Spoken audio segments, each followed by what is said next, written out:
Hello, Aquarius. Welcome to Ulai Tea Leaf Readings. My name is Lenor, and today I'm going to be reading your tea leaves. All right, Aquarius. So we're going to actually start with pulling a tarot card. So I'm going to just pull one from the center here. We have the Princess of Wands. Wonderful energy to begin with. So, the Princess is an energy that is just bombastic, right? It is big. It is fierce. If you've ever raised daughters or been a grandparent or around girls, a group of girls as they're growing up, you know that they are passionate. They have a lot of opinions, right? And they don't put up with much, most of them anyways. And so we have this princess energy matched with that fire energy, and it is passion. And in sometimes, times it could be lust. I know, I'm tripping over my words here. Getting to that, the lust, right?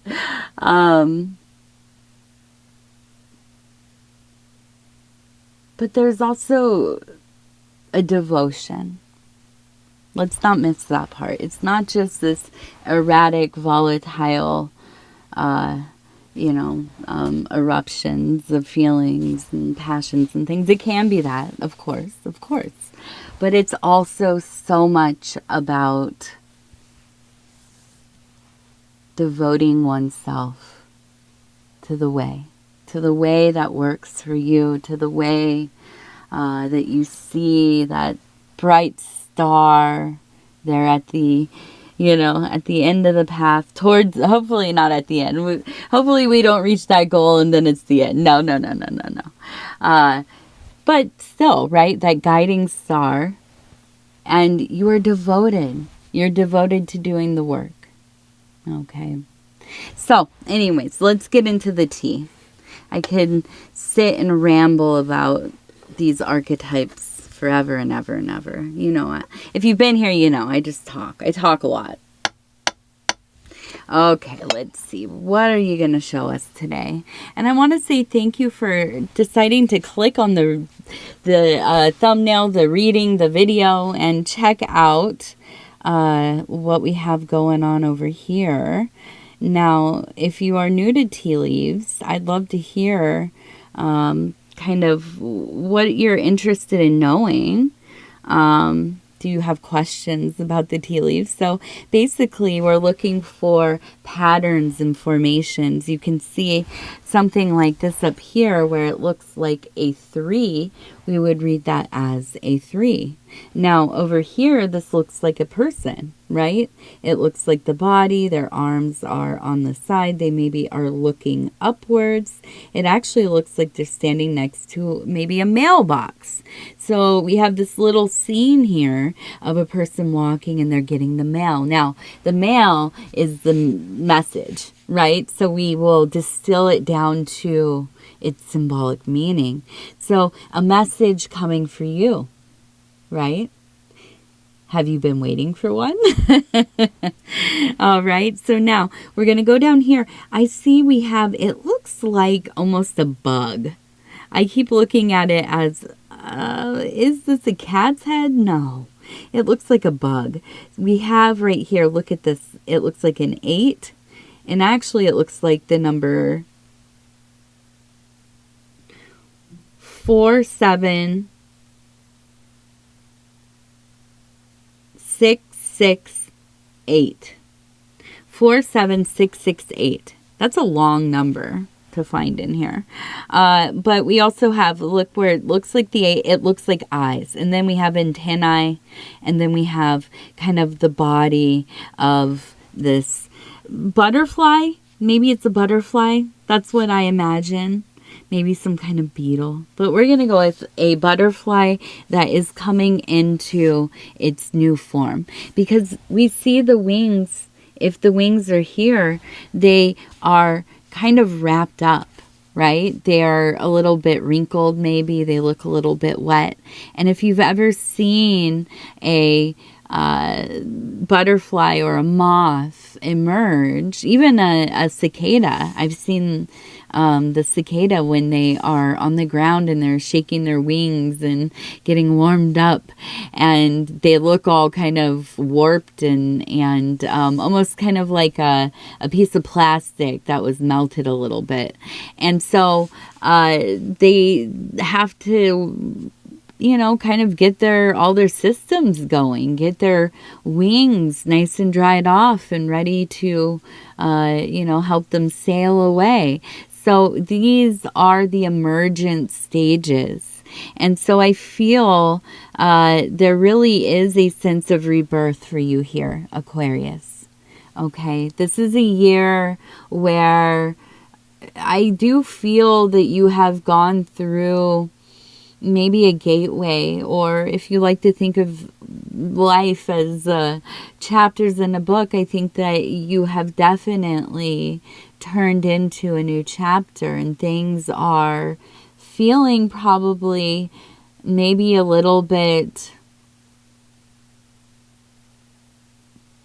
well, there's no promise, right? They might feel a little shaky right now.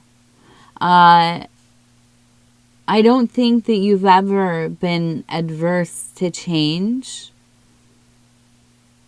but all the things surrounding change, they stress you out, right? So I feel like during this time there is a sense of, you know, stress of the unknown, or worry of the unknown, or fear of the unknown, but it's not paralyzing you.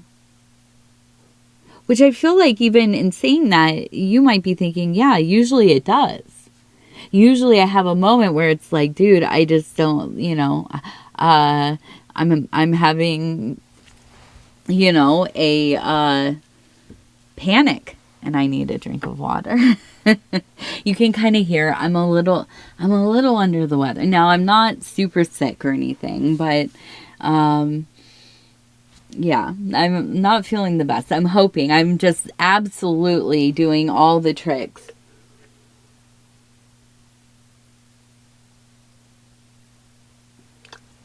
I'm trying to boost my immune system so it doesn't take hold.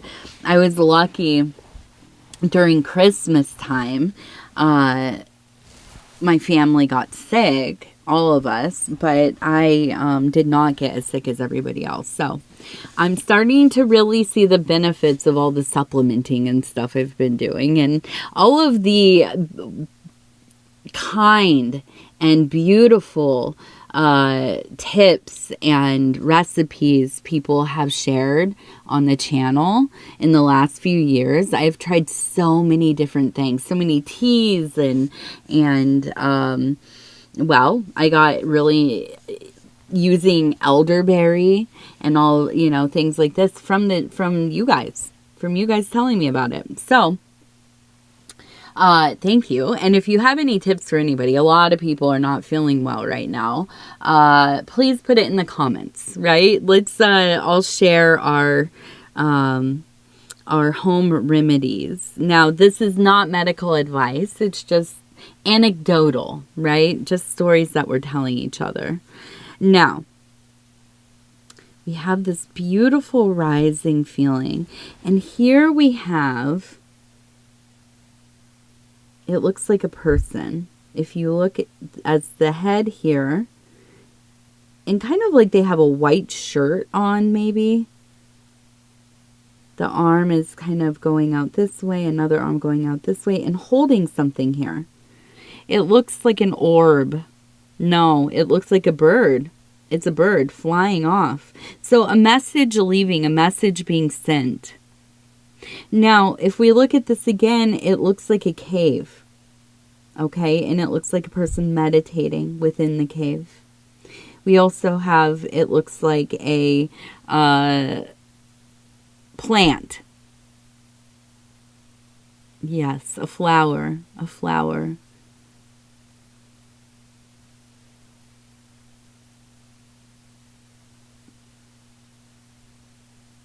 Now over here. Oh, and look at this behind the person that's meditating. Behind the person that's meditating, we have a coiled snake right here. Almost kind of like a download of information. We also, oh, I just dropped my stick there. Here, we'll have to use, thank you. Thank you for letting me use this. I am an animist, if you don't know. I do talk to a lot of things around me, including my altars and my mothers and my beloveds. So if you come to my my life in any way, you will notice that I do talk to things quite often. And I treat them as I would talk to my cats or my fellow human beings, and have conversations and so on and so forth. Okay, so where were we? Right here. The kundalini, the staff, right? Not kundalini. Yes. Caduceus, or Caduceus. Caduceus. I always call it the Caduceus. Caduceus, I think, is how you call it. Or how you say it. How you call it. Oh my gosh. All right, so we have the staff of Hermes, right? Of Mercury, which is wonderful. This is all about movement. This is all about that alignment with the higher knowledge. Again, the person sitting in this interior, right? The cave, with the snake sitting behind them, whispering the secrets. Now, this actually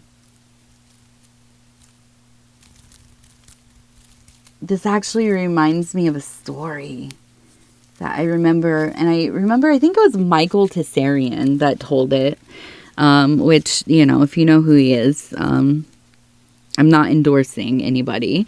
Just an alternative historian, practitioner of, you know, the high arts and so on and so forth. I do have mad respect for the guy.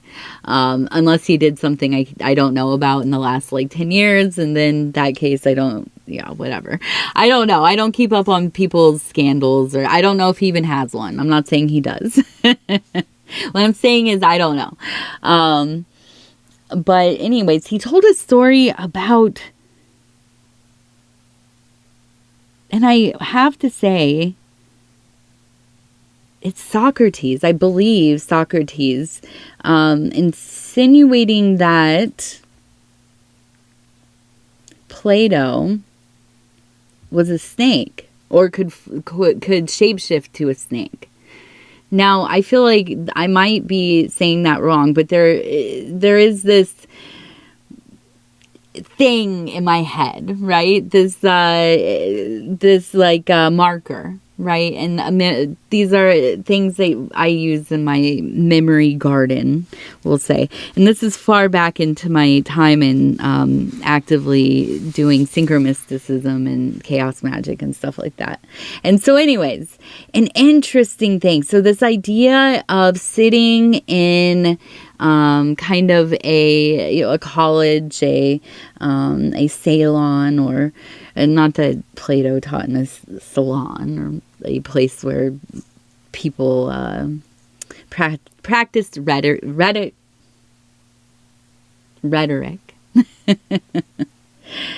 Oh, I'm having a day. And he did. But this idea of the snake sitting in this kind of subterranean place, and of course we relate Plato to a cave.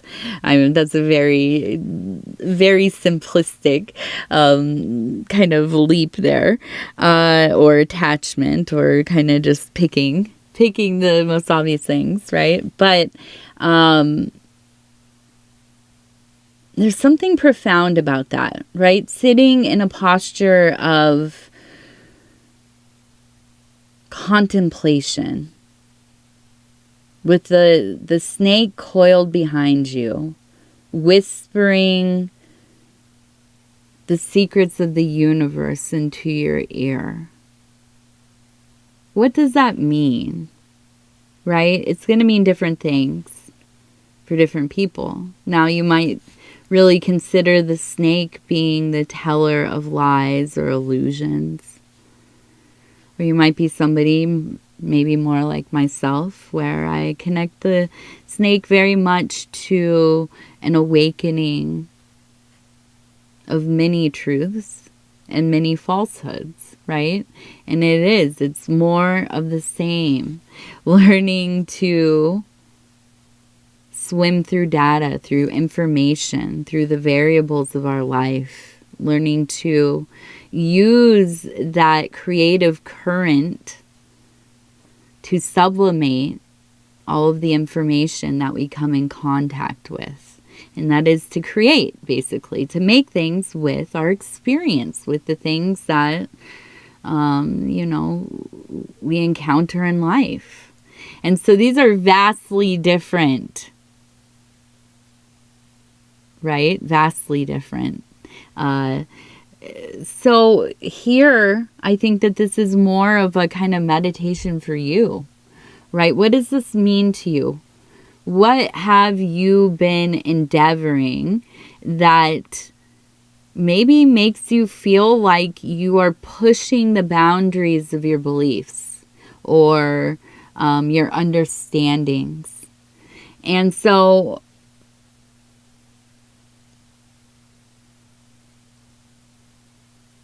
I love this energy because we live in such a time of absurdity and things just not conforming to how a lot of us perceived reality to have to be, right? Like, this is the way we grew up and this is the way the world's been, and all of a sudden it feels very different. I think a lot of people would agree with that. And so I feel that this is a time when you are not just hearing yourself, but you are processing information about your life that maybe you have never even noticed or considered, right? You are hyper aware. You feel very plugged in to the greater whole.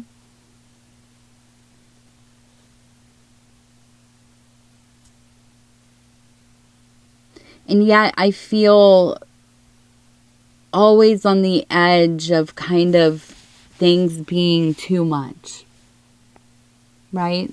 Because you're going through this process that's like, profound, to begin again, to come into a new part of your life. Like, maybe you've had a rite of passage, marriage, your kids going off to, the last kid left the house, type of thing, retirement, maybe you're a grandparent and now you're retired and you have time to do some babysitting, and you're going to be watching some of the kids in the family, and now you're settling into that new reality, and these are profound changes in our life, and they affect every level of our life, every level of our being.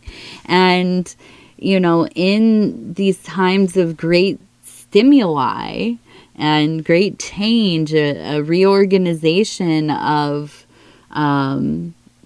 your being and the variables of your life, it can be overwhelming. It can feel like too much. It can also make you feel kind of guilty to not be enjoying something that everybody says, like, oh, you're really gonna love that, you're so lucky, I'm thinking of retirement, right? I feel like there's got to be a lot of people that lament having to retire or getting out of the routine that they've had for many years, right? And find a hard time transitioning into a different kind of lifestyle. And so I feel like for you, there is this opportunity to kind of lean into the universe kind of being so open with you right now. It can feel like a lot, right? So here's another thing. Keeping in your grounding. Okay, make sure you're doing stuff that makes you feel like you're in the real world, right? Like you are grounded. If that's like doing things like going for walks or hanging out with people or, you know, going and seeing a movie or, you know, learning a new skill or whatever it is, find some things that keep you, you know, your feet in the Malkuth, in the physical world, right? But I feel like this is such an extraordinary time coming up for you. Okay. Now, we also have what looks like the word foot, F-O-O-T. It also kind of looks like a little smiley face. You can see the eyes, the nose, the little smile. We also have a large flower right here. And it kind of almost looks like some kind of fowl. Like a fancy chicken or like a pheasant or something like this.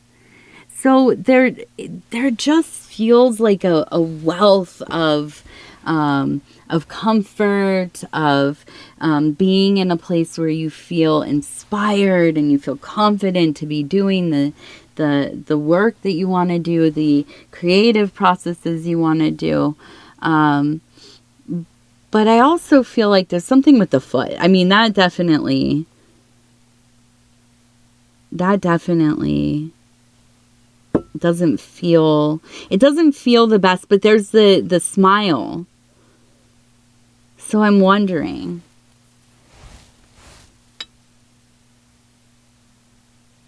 What that is. Let's actually do this really quick because the smile, funny enough, reminded me of that old school hamburger helper.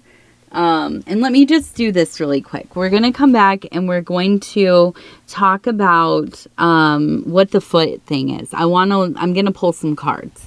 But over here we have a T. Okay. We also have a lion. T, lion, exclamation mark.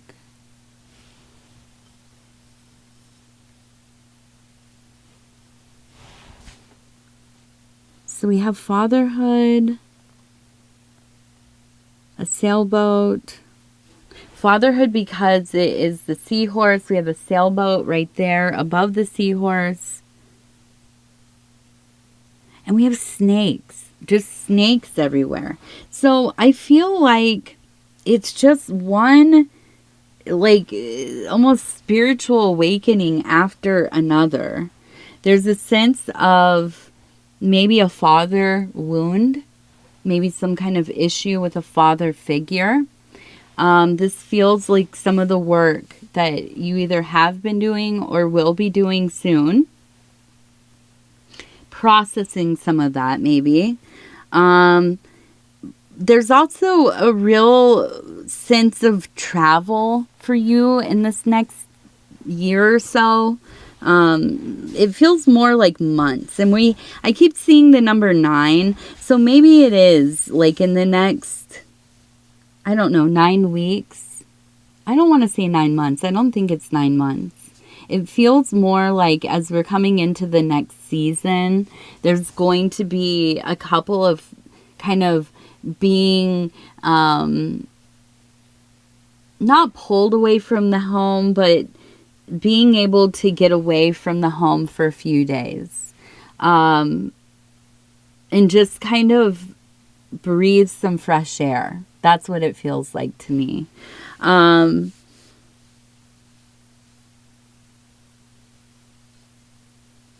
Yeah, yes. The lion as well. So we have what I think is probably a Leo, or somebody who has a lot of qualities of Leo. And they feel like a visitor in your life quite often, but not necessarily a core person. This feels like an intense bond is building there. And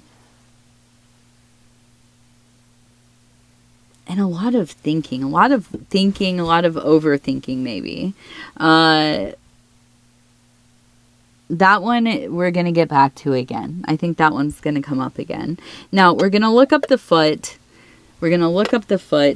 I was saying that face reminded me of the hamburger helper guy or person thing. It was a hand with a face on it. So it's funny because it's foot, and then that reminded me of the hand. So I wonder if there's something to do with, you know, maybe like a hand and foot, or... Okay, so we have the Four Swords. Seven of Cups. So I feel like this is something you've been thinking about taking care of, but you keep putting it off. It feels like maybe it's something that, like you had an injury, or you've had something like, I don't want to get gross, because I know this stuff can gross people out, but something like, you know, you have like a ingrown toenail starting, and like you keep putting off doing anything, and then one day it's just out of control pain. You know what I mean? I don't know if you've ever had one of those, but they are painful. So I think that's kind of that energy there of not taking care of it. Now, I do feel like this will be resolved. It will be resolved with that Six of Wands energy. But I want to see...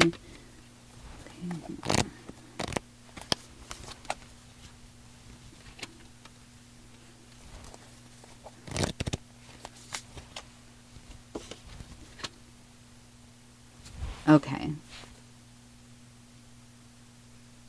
I feel like, and I almost feel bad for saying it. I'm not talking poorly, but I feel like it's almost kind of like you're almost a person that, like, if something happens to you, or like, I don't know, you hurt yourself, you are less likely to take care of it for yourself, like go to a doctor or something, than if it was somebody else, right? Like your kid or somebody, your parent or somebody you care about. You would totally be like, dude, go to the doctor, I'll take you, whatever. But with you put it off. You find reasons, right? I also think you just maybe aren't somebody who, not that you don't believe in doctoring, but I feel like it's something that you don't necessarily trust. Maybe. I don't know.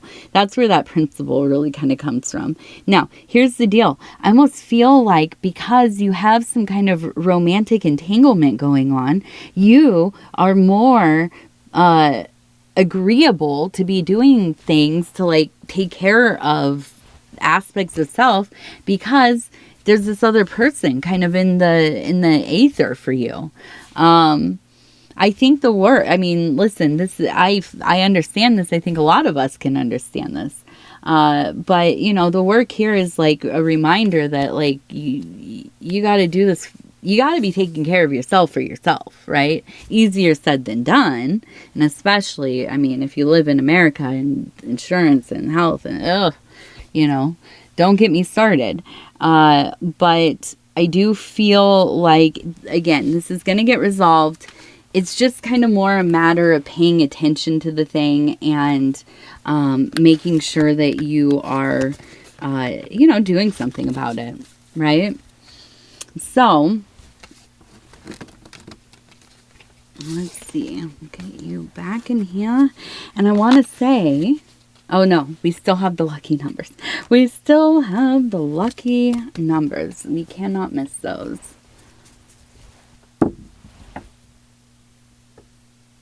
79 is the first one. 43,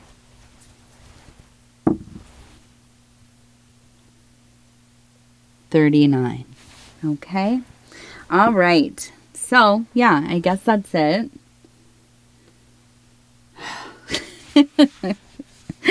I know. I need to get back to just being, feeling pretty good. Doesn't have to be perfect. Well slept. Doesn't have to be perfect. And just, I don't know. I'm feeling like I'm going to have to do some kind of like, maybe social media, just break kind of deal, you know? I don't know. I think I just like, I get on, these kicks where I'm like highly reading all the stuff and this and that and duh. And it just, my brain feels like mush after. I don't know. Does that happen to you? I think it's like literally, it's like putting yourself in, well, for me, the cortisol just goes wild, right? And then I'm like locked in my body with all this cortisol and just not feeling good at all. And the residue of that lasts for days. And so anyways, I need to take it easy. I'm just sticking to maybe doing research or like limiting, you know, some of the, well, you know what? I need to start working on planting my garden. It's going to be, time to start planting pretty soon. My goodness. I know it's January, but really it comes up quick, huh? Maybe that's what I'm going to spend all my little free times with. That's a good idea. Thanks. Thank you for giving me that idea. All right. Anyways, I love you. Thank you for being here. We'll talk soon. Take care of yourself. Good night.